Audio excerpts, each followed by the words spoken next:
Personal Data Protection Bill. Government all set to seek into your personal life.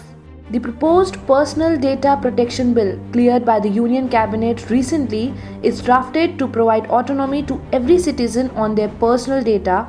Also states that the Union government has the power to exempt any government agency from the provisions of the Act to sneak into your personal data. The bill has not yet been tabled in the Parliament. The bill provision made it mandatory to get consent of individuals before collecting or processing their personal data.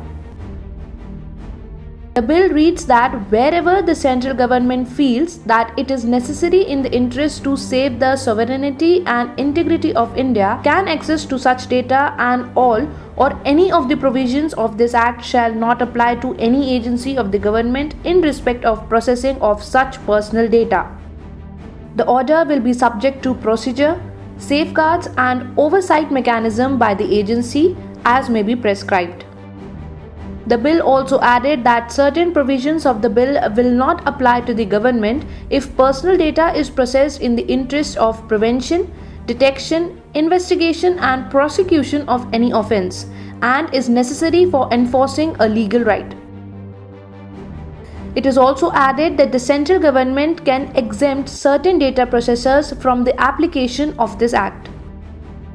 However, the draft bill released last year by the Justice B. N. Sri Krishna Committee had explicitly stated that processing of personal data in the interest of the security of the state shall not be permitted unless it is authorized pursuant to a law and is in accordance with the procedure established by such law, made by Parliament and is necessary for and proportionate to such interests being achieved.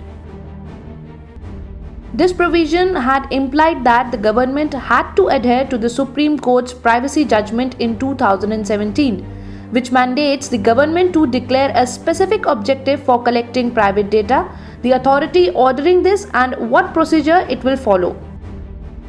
The exemptions may face backlash from privacy activists and citizens in light of the recent WhatsApp snooping controversy, allegedly through an Israel security firm that sells spyware to government agencies globally. Thanks for watching this video. Subscribe to our channel and press the bell icon for more such updates. Like and share the video and let us know your queries in the comment section below.